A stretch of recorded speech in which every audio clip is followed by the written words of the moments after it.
भैरवपुर, एक गांव जिसे समय भूल चुका है। दिन में शांत और सरल, पर रात में इसकी जमीन जाग उठती है। हर घर में कहानी छिपी है और हर कहानी में कोई छुपा हुआ डर। इन दिनों हवा भी कुछ अजीब लगती है, जैसे कोई आंखों से मुझे ताक रहा। वह पीछे मुड़ता है, कोई नहीं, केवल धुंध और झिंगुरों की आवाज। रामलाल, गांव का सबसे पुराना रहवासी, जिसे लोग पगला कहते हैं क्योंकि वो हर रात किसी को पुकारते सुना करता है। रामलाल लकड़ियां लेकर गांव लौट रहा है। नदी के पास आवाज आती है, रामलाल, देर हो गई है आज। कौन है वहां? सामने आ।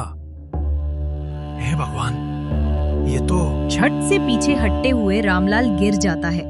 जब उठता है तो सब गायब, केवल पानी शांत। भैरवपुर की नदी में कहा जाता था, आत्मा का प्रतिबिंब उसके बंधन का संकेत होता है। शायद किसी आत्मा ने पुकारा हो, मुक्त होने या बदला लेने के लिए।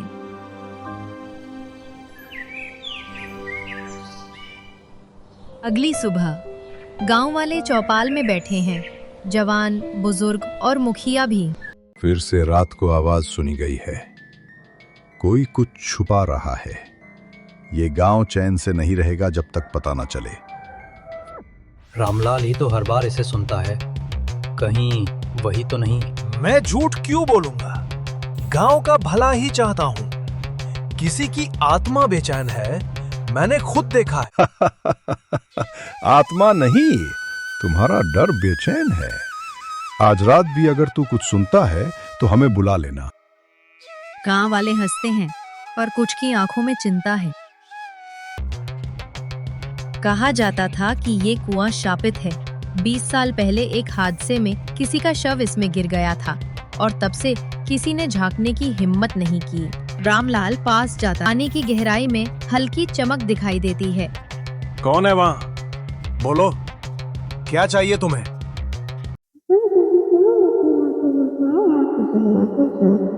मुझे याद है तू। क्या? कौन तू? धीरे धीरे धुआं सा ऊपर उठता है। उसमें से एक धुंधली आकृति, एक स्त्री का चेहरा, बाल बिखरे, आंखें जलती हुई। मुझे धोखा देकर यहाँ छोड़ा था ना, अब तू बिन बुलाए नहीं जाएगा। वह आकृति रामलाल की ओर झपटती है। लालटेन बुझ जाती है, चिल्लाहट गूंजती है।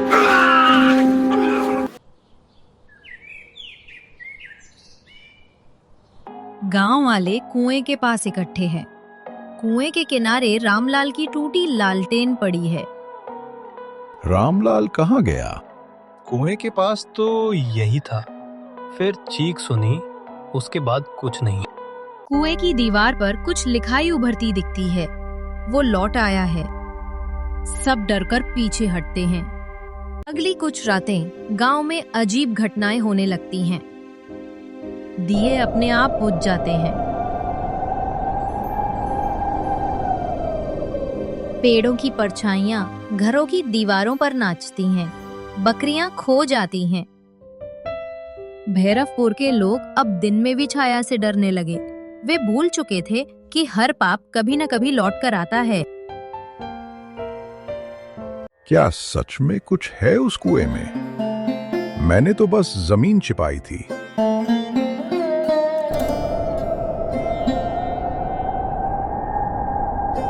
तूने भी धोखा दिया था।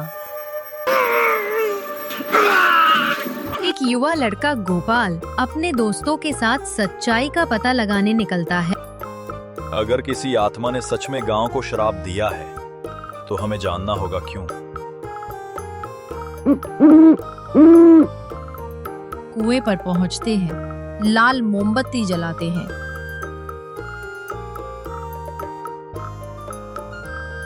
ये जगह अंधेरी है, कुछ ठीक नहीं लगता। कहते हैं 20 साल पहले किसी औरत ने खुद को यहाँ गिरा दिया था, क्योंकि क्योंकि मेरे बच्चे की मौत हुई थी।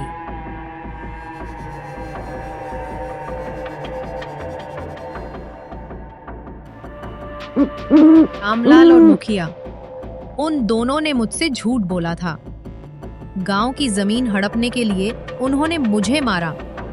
अब कोई नहीं बचेगा। माँ, अगर तुझे दर्द है तो उन्हें बता दे, कैसे तेरी आत्मा को मुक्त करें। मेरा बच्चा उस कुहासे में अब भी रोता है।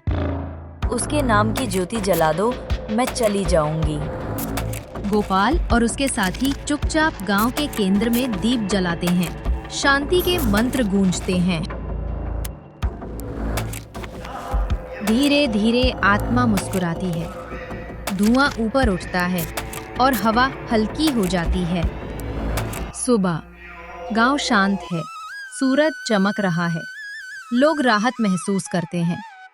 भैरवपुर में अब शांति लौट आई थी, या शायद केवल कुछ समय के लिए।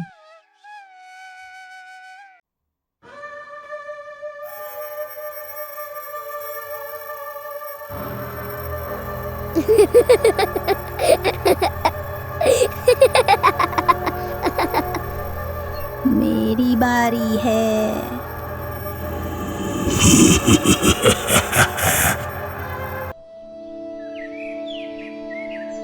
भैरवपुर, जहां कभी डर ने जन्म लिया था, लोग कहते हैं शांति लौट आई।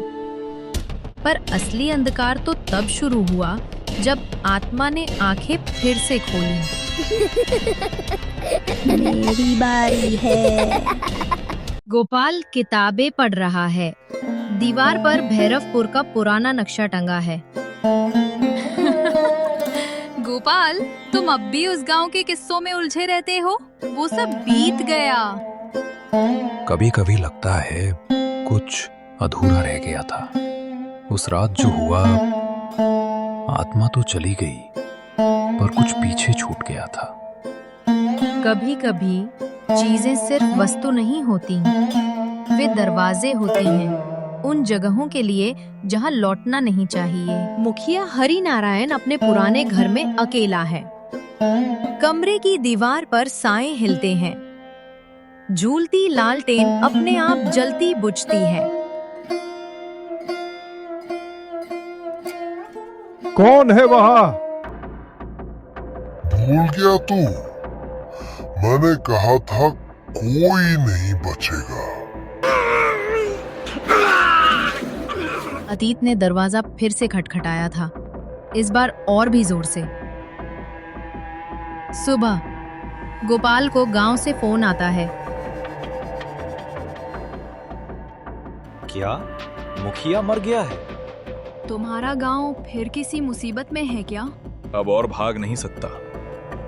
जो शुरू हुआ था उसे खत्म करना ही होगा।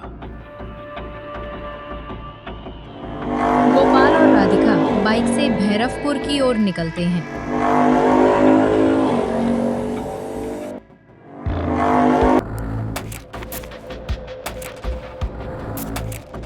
यही था वो कुआं जहां सब शुरू हुआ।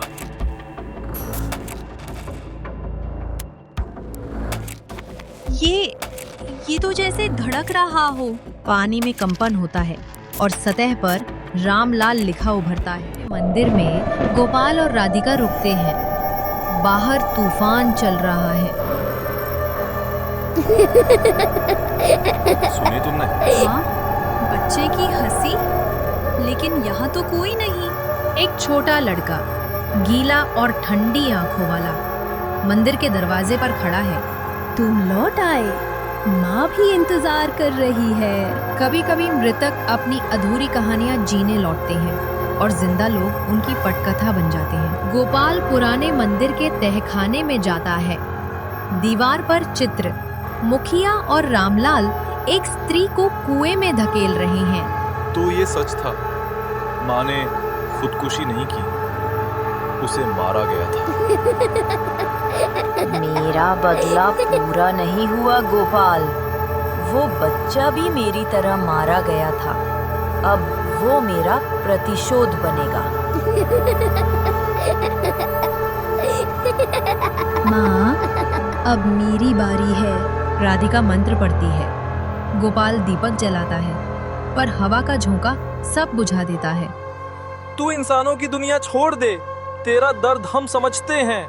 दर्द कभी खत्म नहीं होता, बस रूप बदलता है। गोपाल अपनी हथेली से खून टपकाकर मंत्र दोहराता है। आत्मा चीखती है।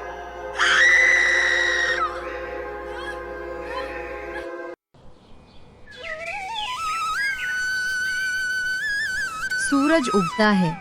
गांव शांत, कुआं ढक दिया गया है। लगता है सब खत्म हो गया। खत्म या शायद फिर शुरू।